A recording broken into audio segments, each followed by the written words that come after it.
Google are just honestly more of a patriarchal kind of invention because it still back to dominance. So that would also explain a lot of the industrial investment in development in this technology. Because you mentioned paperbacks, such as Harlequin romance and stuff like that. Those are mainly erotic, not pornographic. I'm gonna have to actually ask you a question right now. What do you think the difference between pornography and erotica is? Because like I know that I'm aware that there is extensive debate on it and everything, but in my honest opinion, the only difference between pornography and erotica is social acceptability. They both serve the same function. It's just who pisses more people off, essentially. Personally, like I've obviously over the course of my research witnessed quite a bit of porn, and I find that there's quite a bit of porn that doesn't actually feature partners. So the concept of dominance is kind of removed there for me. Also, dominance has a very, very special kind of porn. The thing with dominance is that there are depictions of actually, like, you get a lot of vanilla porn with depictions of couples, in a loving embrace and everything like that. But, it is sold strictly to an over 18 crowd. And yes, there has been certain varieties of it that has been known to arouse obscenity laws.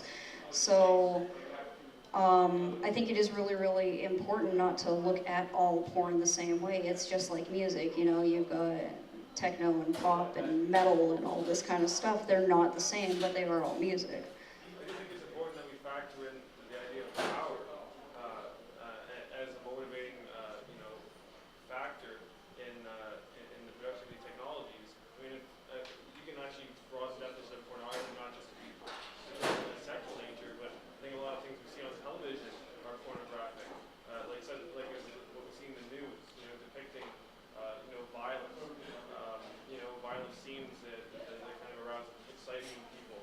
That's not necessarily sexual, but it's But the definition that we're operating on does actually specify the pornographic material arouses sexual excitement.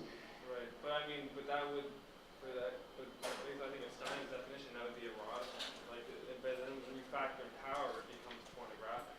So, I mean, there's definitely a difference between pornography and erotica, Mm-hmm. and that's all I'm calling attention to. And if we bring in the concept of power, we I just don't see where this concept of power is coming from for you.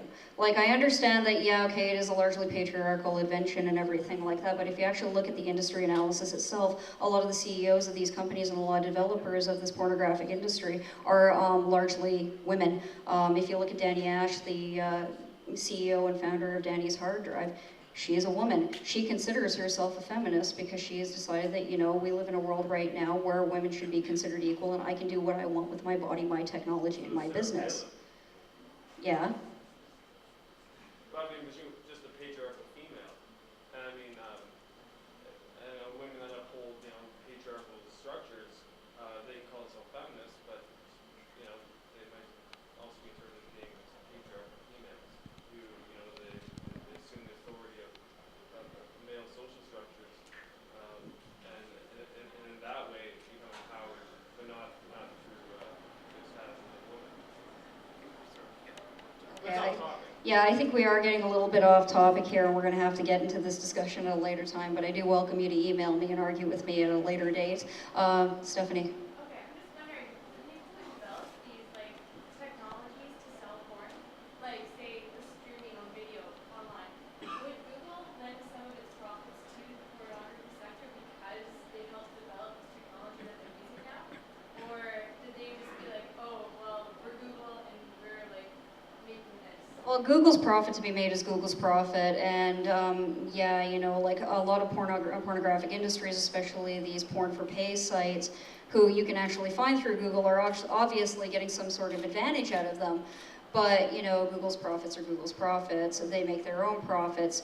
Google wouldn't expect them to be like, hey, can we have a piece of your pie because they found them on our search engine. This gentleman here.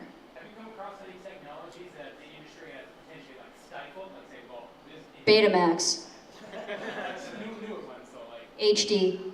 they attempted to shut down that kind of thing. Not attempted or anything like that, but there is actually favoritism in the porn industry for Blu-ray. I'm not exactly sure why, but there's actually a lot of discourse out there saying that Blu-ray is the new VHS when it comes to the porn industry. Anybody else? Just looking to wrap this up, so I think I'll take 2 more questions here. You. Is cheaper technology creating a threat to watching homelessness financially? Because it's a lot cheaper or is Amateur porn and the technologies that they implement and everything, they're always going to provide competition, but the bottom line is they're actually a completely different type of clientele. So pay for porn is actually still always, you know, it's not untouchable, it's not recession proof as a lot of people say that it is, but I don't think that that's going to be what puts them under.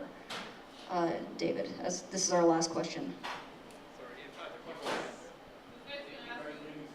Okay, the gentleman in the red I didn't see there. I want to know more details on how pornography is helped the third generation telecommunication network.